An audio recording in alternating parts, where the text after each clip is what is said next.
दोस्तों, आज मैं आपको बताऊंगा फिल्म हीरो के बारे में। उससे पहले मैं आपको बता दूं कि आमिर खान साहब ने इमरान खान की फर्स्ट फिल्म प्रोड्यूस की थी, जाने तू या जाने ना, और हरमन बावेजा की लव स्टोरी 2050, दोनों एक ही दिन रिलीज हो रही थी।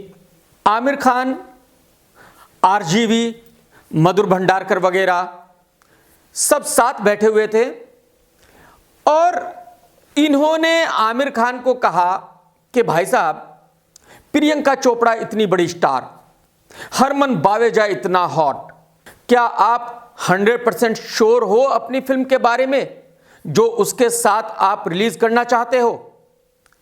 आमिर खान साहब ने कहा कि I am not 100% sure about my film, but I am 100% sure about Hari Baweja साहब, तो मुझे फिक्र करने की जरूरत नहीं है।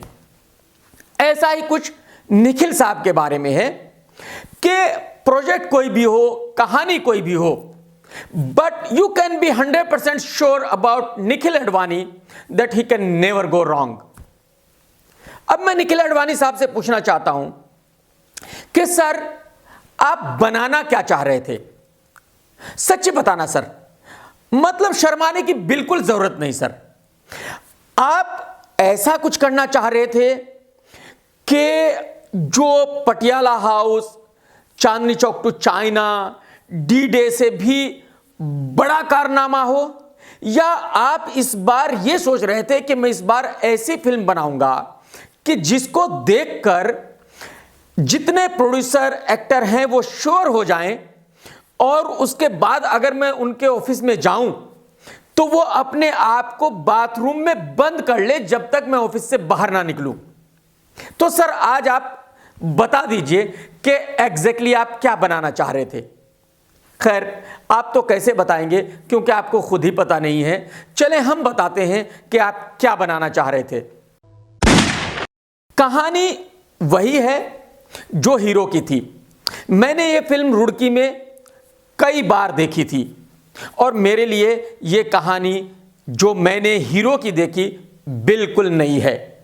मुझे इतना याद है कि उस हीरो में 2 गाने थे।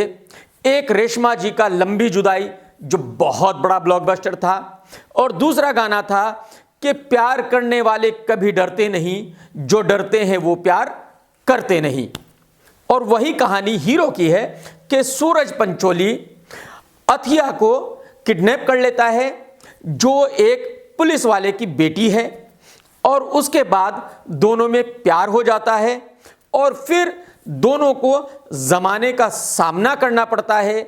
जो आग का समंदर है उससे गुजरना होता है, तो वो उससे गुजर पाते हैं या नहीं गुजर पाते, ये जानने के लिए आप फिल्म देखिएगा।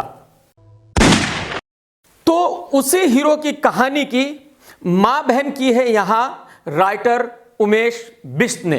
उन्होंने इस कहानी को कश्मीर भी भेजा, जर्मनी भी भेजा, मतलब वो जितना बर्बाद इसको कर सकते थे उन्होंने बाकायदा इसको किया। बट मेरी समझ में ये बात नहीं आई कि अगर वो कहानी अच्छी ही नहीं थी तो फिर हीरो पे ही फिल्म क्यों बनानी जरूरी थी। अगर वो कहानी इतनी खराब थी कि उसको इतना तोड़ना मरोड़ना जरूरी था, तो फिर ये किस किताब में लिखा हुआ था कि अगर हीरो ही बनाएंगे तो फिल्म चलेगी, नहीं तो नहीं चलेगी। एक नई कहानी पे भी फिल्म बनाई जा सकती थी। डायलॉग्स इस फिल्म के बहुत ही खराब है। उमेश साहब को बिल्कुल पता नहीं है कि डायलॉग्स होते क्या हैं। लव स्टोरी में बहुत ही गहरे अल्फाज, बहुत ही प्यार भरे अल्फाज जरूरी होते हैं, जो यहां बिल्कुल भी नहीं है। म्यूजिक बहुत ही एवरेज है। अगर आप लोगों को याद हो, लव स्टोरी, एक दूजे के लिए, आशिकी, कयामत से कयामत तक, जब वी मेट, ये सारी लव स्टोरी बहुत बड़ी ब्लॉकबस्टर हुई। बट उन सब फिल्मों में एक ब्लॉकबस्टर म्यूजिक भी था जो इस फिल्म में नहीं है। एक्शन ठीक ठाक है, और वो एक्शन ठीक ठाक इसलिए है क्योंकि सूरज पंचोली ने बहुत बढ़िया एक्शन किया है।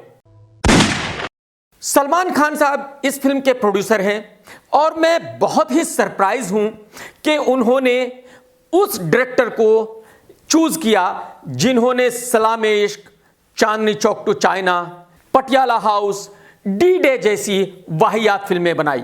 मुझे पता चला है कि सलमान खान साहब ये फिल्म सुभाष घई के डायरेक्शन में करना चाहते थे, वो बिल्कुल सही थे। तो मेरे ख्याल में ये फिल्म बनाते हुए वो ये बात भूल गए कि इस फिल्म में सलमान खान नहीं है, इस फिल्म में वो एक नया लड़का लॉन्च कर रहे हैं जिसका नाम है सूरज। तो उन्होंने ये ख्याल ही नहीं किया कि भाई मेरी फिल्म में अगर कहानी, म्यूजिक कुछ भी नहीं होता तो कोई प्रॉब्लम नहीं है, क्योंकि पब्लिक सलमान के लिए फिल्म देखने आती है और एक घटिया फिल्म भी 200 करोड़ का बिजनेस कर लेती है।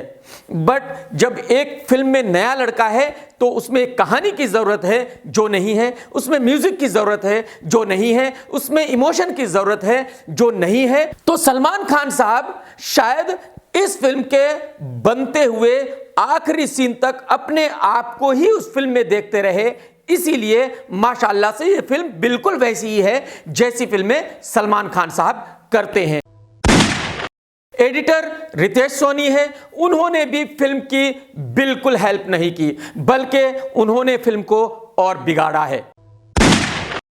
अनफॉर्चुनेटली इस फिल्म की कास्टिंग भी बहुत गलत है। कास्टिंग डायरेक्टर मुकेश छाबड़ा साहब ने अथिया के बड़े भाई का रोल दिया है शरद को, जिनकी एज में बहुत ज्यादा डिफरेंस है। चलिए मैंने मान लिया कि उनका बड़ा भाई इतनी एज का है, तो अगर उनका बड़ा भाई इतनी एज का है तो उनका फादर कितनी एज का होना चाहिए। फिर उनके फादर का रोल दिया गया है तकरीबन सेम एज वाले टिग्मांशु धुलिया को। सो मैं मुकेश भाई से पूछना चाहता हूं कि are you serious, are you really serious कि टिग्मांशु धुलिया साहब का कोई भी लेना देना है एक्टिंग से? अगर आपको ऐसा लगता है तो मेरे भाई ये बहुत बड़ा ब्लंडर था। निखिल अडवाणी साहब ने डायरेक्शन उतना ही बेहतरीन किया है जितने बेहतरीन डायरेक्शन के लिए वो जाने जाते हैं। वो डायरेक्शन करते क्यों हैं मेरी समझ में ये बात नहीं आई। अगर आप लोगों को याद है कि वो लव स्टोरी हो, वो जब वी मेट हो, वो कयामत से कयामत तक हो, वो एक दूजे के लिए हो, ये सारी फिल्में इसलिए इतनी बड़ी हिट हुई क्योंकि जब इन फिल्मों को आप देखते हैं तो आपको लगता है कि उन फिल्मों के कैरेक्टर आप खुद हैं। उनमें वो सीन हैं जो रियल जिंदगी में होते हैं, उनमें वो दिखाया गया है कि कैसे रियल में प्यार होता है और कैसे उस प्यार के रास्ते में हजारों मुश्किलें होती हैं। यहां निखिल अडवाणी साहब ने इस फिल्म को ऐसा बनाया है कि पब्लिक थिएटर में बैठ के शुरू से आखिर तक देखती रहती है और कुछ बोलने की हालत में नहीं होती। ना वो ताली बजा सकते हैं, ना वो रो सकते हैं, ना हंस सकते हैं। वो हर 2 मिनट के बाद अपने आप से सिर्फ एक ही क्वेश्चन पूछते हैं कि सलमान खान ने ये फिल्म प्रोड्यूस की तो क्यों की? सलमान खान इस तरह की फिल्म को कैसे अप्रूव कर सकते हैं? तो कुल मिला के निखिल अडवाणी साहब ने इस फिल्म को बर्बाद करने में कोई कोर कसर नहीं छोड़ी।